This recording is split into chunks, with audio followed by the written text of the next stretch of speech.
Halo, kami berkesempatan untuk mewawancari Bapak Eko Budi. Beliau adalah seorang role model yang sangat luar biasa. Topik kali ini, kami akan membahas tentang rencana aksi perubahan bagi ASN. Wawancara ini akan berfokus pada pengalaman beliau dalam meningkatkan pelayanan, birokrasi, alur komunikasi, dan motivasi kerja. Yuk kita simak videonya. Selamat sore Pak Budi. Ya, selamat sore kembali. Langsung aja ke pertanyaan pertama ya Pak. Ya. Apa kesenjangan antara kondisi yang diharapkan dan kondisi aktual di tempat kerja? Bagi saya kalau kesenjangan itu barangkali kondisinya hanya masalah komunikasi aja sih. Jadi kalau komunikasi itu dalam suatu tim kalau nggak bisa bagus, maka ya nggak akan terjadi kontak antara mungkin dari manajemen sama staf yang ada dalam menyelesaikan satu masalah. Dan aktualnya itu akan menjadi salah satu output yang diharapkan kalau komunikasinya tetap berjalan lancar sesuai dengan tujuan dan arah nanti yang akan dilakukan sehingga tercapai tujuan yang baik menurut saya. Nah, siapa saja yang biasanya terlibat dalam masalah atau solusi ini, Pak? Ya, dalam suatu dunia kerja atau sebutnya kita tim ya, teamwork itu di Pokja itu semua harus terlibat. Dari satu sisi manajemen sama staf itu juga saling berkaitan, karena kalau manajemen itu harus memberikan arahan yang sesuai dengan tugas yang akan diberikan dan semua harus disampaikan secara naratif yang bagus kepada semua anggota sehingga semua bisa melakukan dan tahu ke arah mana tujuan yang akan manajemen yang akan nanti dituju. Saya pikir itu harus tetap semuanya terlibat, baik manajemen atau staf. Selanjutnya, di mana masalah yang diidentifikasi ini sering terjadi?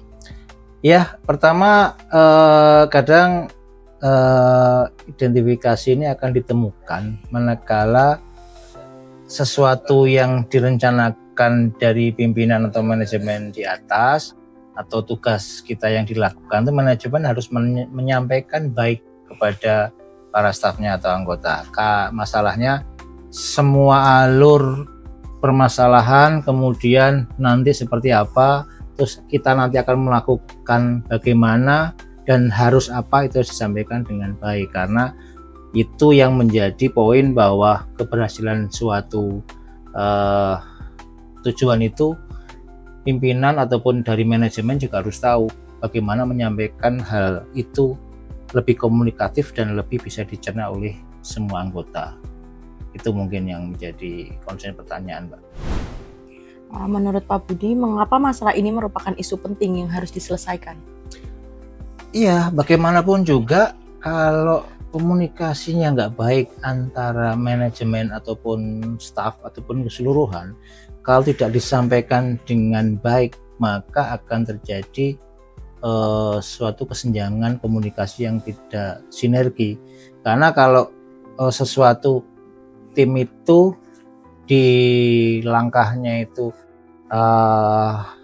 komunikasinya baik, itu akan menjadi semuanya tahu bahwa ke arah mana sih pimpinan atau manajemen itu tujuannya seperti apa.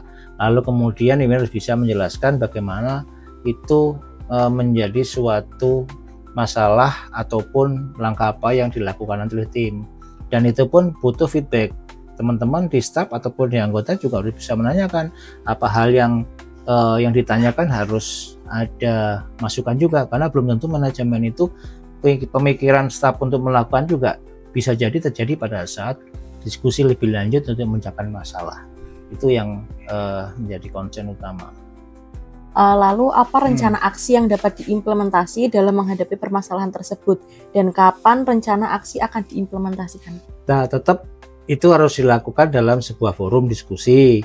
Kita di sini selalu apapun permasalahan ataupun suatu kegiatan selalu kita rapatkan bareng agar semuanya itu juga paham bagaimana alur dari proses kegiatan yang berlangsung, dan dari segmen per segmen, kemudian dari poin ke poin terutama membahas masalah tujuan yang akan kita harapkan nanti, teman-teman juga interaksinya juga harus lebih aktif, karena tidak hanya masukan itu dari top bottom, tapi bottom up itu juga perlu harus sinergi, karena ide-ide dari pokok yang dilakukan di manajemen itu biasa juga para staf ataupun anggota itu juga ada masukan-masukan.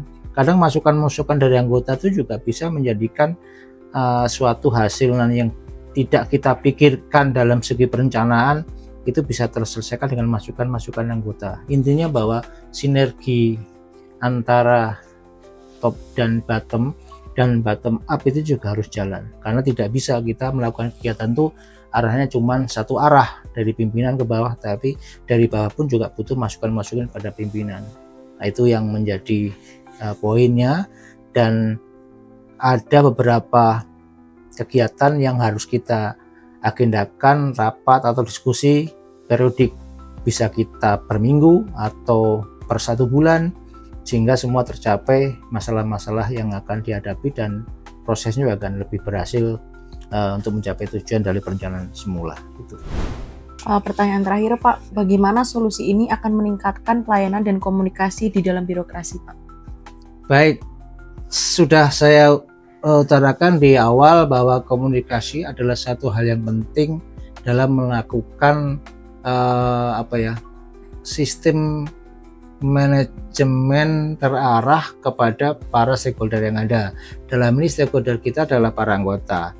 Karena internal kita, pimpinan juga harus bisa memberikan semacam arahan yang bersifat tindakan-tindakan atau langkah kerja yang diharapkan para anggota atau staf juga bisa menjalankan. Dan tugas-tugas itu harus kita bagi menjadi beberapa segmen, tidak bisa dikerjakan bareng. Jadi istilahnya ada yang bagian perencanaan, ada yang bagian eksekutornya, ada bagian analisis. Jadi kita harus membagi, kalau memang anggotanya juga membutuhkan yang banyak, tetap harus kita bagi menjadi segmen-segmen. Akhirnya semua akan merasakan apa yang menjadi tanggung jawabnya demi untuk visi misi yang kita lakukan di saat perencanaan.